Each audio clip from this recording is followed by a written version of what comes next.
A culpa. Precisamos lidar com a culpa. Bom dia, graça e paz. A gente vai estudar, fazer o nosso devocional baseado no Salmo 32. Só lembrando, vocês que contribuem com a nossa igreja, lembrando que, primeiro, eu não pego nada desse dinheiro. Segundo, a gente mudou de conta. Agora a gente está com, ao invés de Bradesco, Sicredi. O Pix é o mesmo, é o CNPJ da igreja. Mas é Sicredi agora o banco, tá bom? O Bradesco estava muito ruim. Vamos lá então, Salmo 32. É um salmo de Davi. Bem-aventurado aquele cuja transgressão é perdoada e cujo pecado é coberto. Ai, Jesus, que texto, não? Bem-aventurado significa feliz. Feliz aquele que tem os seus pecados perdoados. Eu me sinto incompetente para retratar a profundidade disso.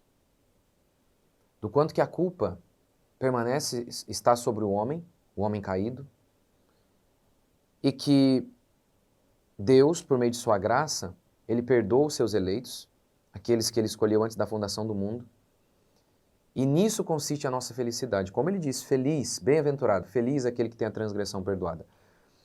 Deixe-me explicar como isso é tão importante, e porque as pessoas estão aí no mundo, elas têm dinheiro, elas têm tudo, e mesmo assim elas são constantemente infelizes. E elas nunca poderão ser felizes plenamente. A felicidade é um atributo do Espírito Santo. Gálatas 5:22 diz que o fruto do Espírito é amor, alegria. Um ímpio, ele não sabe o que é alegria. E é por isso que tantas pessoas lá no mundo, elas falam, elas confundem a tristeza delas com uma doença. Porque eles não veem mesmo saída para eles, a não ser se drogar com remédios, com drogas lícitas, permitidas. Funciona assim. O pecado, ele é tudo aquilo de mal que existe. A definição clássica do pecado é a quebra dos 10 mandamentos. Isso é o pecado. É a desobediência à lei de Deus. Que, em essência, o pecado é o egoísmo. Em essência, todo pecado, ele tem a ver com egoísmo. Todos os pecados.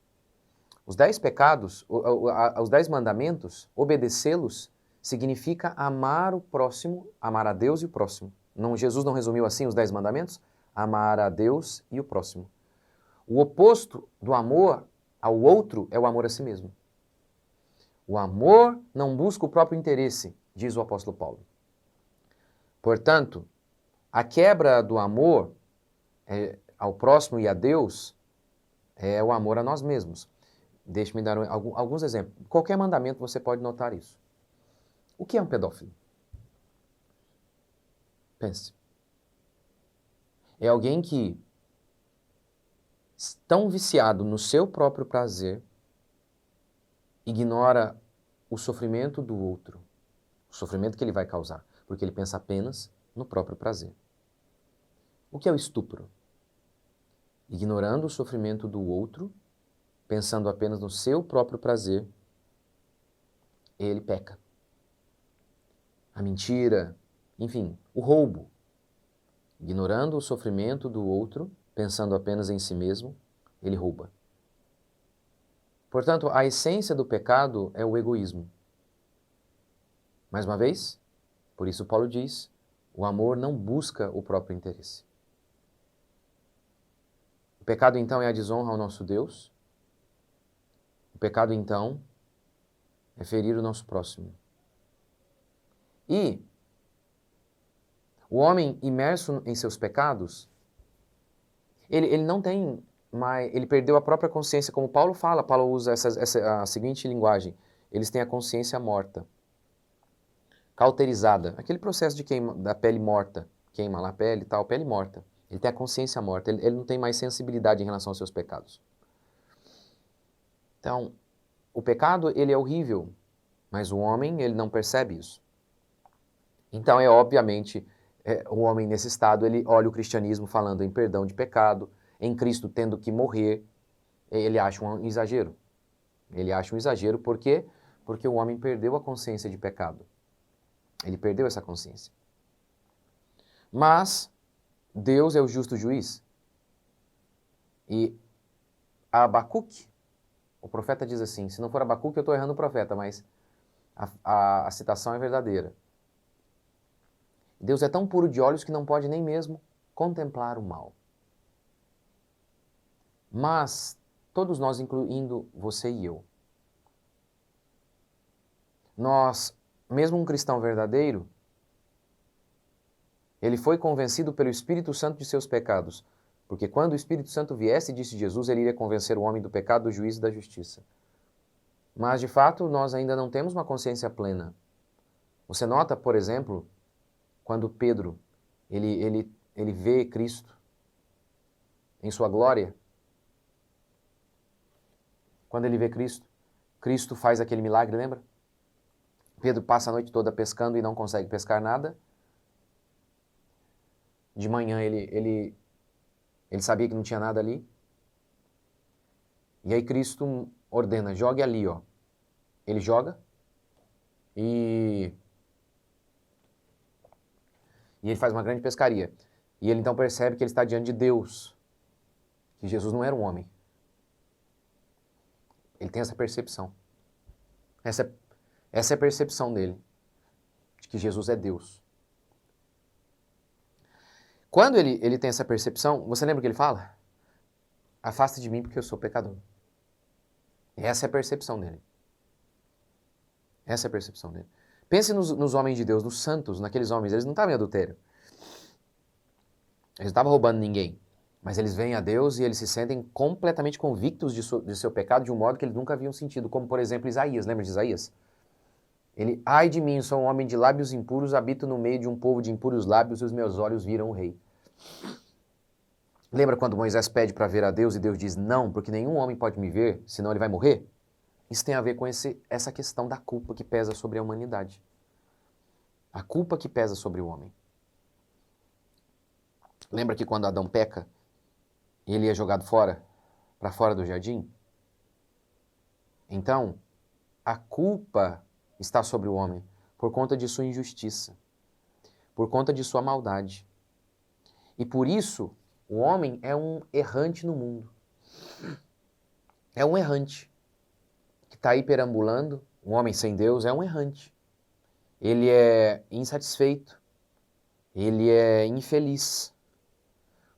E ele pensa que é porque ele vive num país ruim, apesar de o nosso país ter muitos problemas, de que o seu grande problema é a sua família, é a sua condição financeira ou qualquer outra coisa. Mas não é. A verdade é que a culpa pesa sobre o homem de modo que é justo que Deus persiga esse homem e amaldiçoe esse homem. O bem-aventurado aqui é feliz ou abençoado.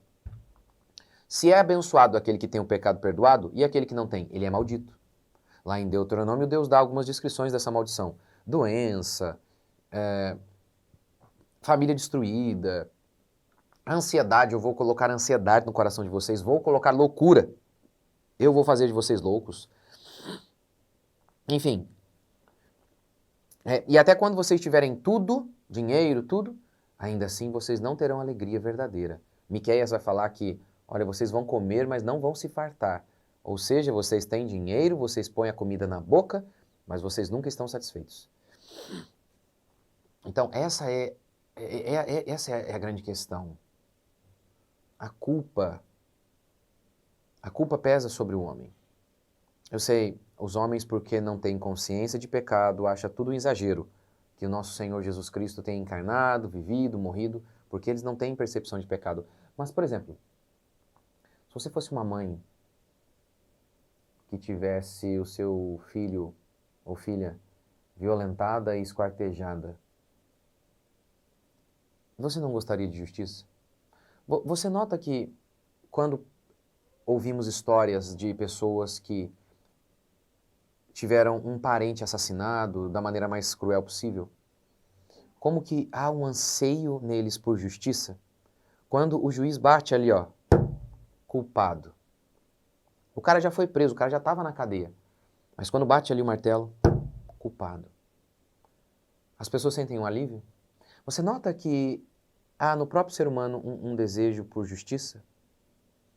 Pois bem, A Bíblia fala que em Deus há uma sede por justiça e que Deus é satisfeito quando a justiça é feita. Portanto, nós temos um problema cósmico. Os nossos pecados são terríveis e geraram um problema cósmico. E não há outro meio de o homem se redimir de seus pecados, como, por exemplo, nas outras religiões, fazendo bem. Nas outras religiões é assim. Não é esse o meio. Afinal de contas, Deus é o legislador, Ele faz a lei e Ele estabelece o que é certo e o que é errado. E o único meio que Deus estabeleceu, e você nota isso lá no Antigo Testamento, é que um inocente morresse no lugar do culpado. É por isso que os bezerros tinham que ser sem defeito, para mostrar que o Cristo que viria, ele não tinha pecado, não tem pecado. Então, você se lembra do templo? Que ele era feito de 3 partes? Átrio, santo lugar e santo dos santos. No átrio todo o povo ficava, no santo lugar, os sacerdotes ficavam, e no santo dos santos ninguém ficava. O sacerdote entrava lá uma vez no ano só. Ninguém poderia ficar lá. Por quê? Porque lá estava a Arca da Aliança, representando Deus. Você se lembra de que quando Jesus Cristo morre, lá na cruz do Calvário, você se lembra que quando ele é crucificado e ele morre, o véu se rasga de cima a baixo? E por que de cima a baixo? Para mostrar que somente Deus podia abrir o caminho de volta para nós, para que nós pudéssemos ter acesso a Deus. Por isso Davi então diz, feliz aquele que a transgressão é perdoada. Não tem outro jeito. Não tem outro jeito de lidarmos com os nossos pecados a não ser por meio do perdão de Jesus Cristo. Então, naquele instante em que Jesus Cristo morre, ele é o Cordeiro, ele é o inocente que morre em nosso lugar. E aí, a Bíblia diz assim, ó, aquele que está em Cristo, ele não tem mais condenação. A mão de Deus está sobre ele e agora ele é objeto do favor de Deus. Feliz é o homem. A culpa, aquele sentimento de insatisfação constante, agora saiu. Por quê? Porque justificados, pois, pela fé, diz Paulo em Romanos, temos paz com Deus. Temos paz para com Deus. Olha que coisa, agora nós temos paz com Deus. É isso. Você é feliz quando você é perdoado, porque aí você pode voltar para Deus. E Deus é a razão de toda alegria. Ele é aquele que enche os homens. Ele é a satisfação de cada um de nós, para cada um de nós. Sendo assim, se você é um cristão genuíno, você tem que se lembrar disso. Feliz aquele que tem o seu pecado perdoado, porque você vai para o céu e agora você está debaixo do amor de Deus e da bênção de Deus. Lembre-se disso, não há bênção maior do que ter os nossos pecados perdoados. Você pode terminar os seus dias como Lázaro, na sarjeta, doente, enfermo e pobre, sendo lambido por cachorro. Ainda lá, você estará em situação melhor do que o ímpio no palácio. Porque diz Isaías, diz o meu Deus, para os perversos não há paz. Pode haver palácio, pode haver dinheiro, pode haver sexo, pode haver tudo. Paz não. Por quê? Justificados, pois, pela fé, temos paz com Deus. Por meio da crença em Jesus Cristo, Cristo perdoa os nossos pecados e nos declara justos. Por isso temos paz. Os ímpios não têm. Eles estão debaixo da maldição de Deus. Eles não sabem o que é paz como eu e você temos. Não sabem. Não sabem. A paz deles é uma falsa paz. Mas você, cristão, você pode erguer a sua mão para o alto e você pode se conectar ao seu Deus. E mais do que isso, o seu Deus está em você. Paulo diz que Cristo habita em nós. Feliz o homem cujo pecado é perdoado. Senhor Deus e Pai, te agradecemos por mais um dia. Bendizemos o teu santo nome e louvamos ao Senhor por tudo que o Senhor tem feito e vai fazer. O Senhor é aquele que redime o homem de todo o seu pecado. Te agradecemos por este dia, bendizemos o teu santo nome, louvamos ao Senhor e clamamos a ti para que a tua bênção esteja conosco cada dia. Porque, tendo sido perdoados por todos os nossos pecados, encontramos a verdadeira paz em ti, Pai. Que a paz do Senhor esteja sobre cada um de meus irmãos que estão me acompanhando agora, no trabalho, em casa, onde eles estiverem, que o Senhor os livre do mal e os conduza para a honra e glória do teu santo nome, o nome de Jesus Cristo de Nazaré. Amém. É isso aí, gente.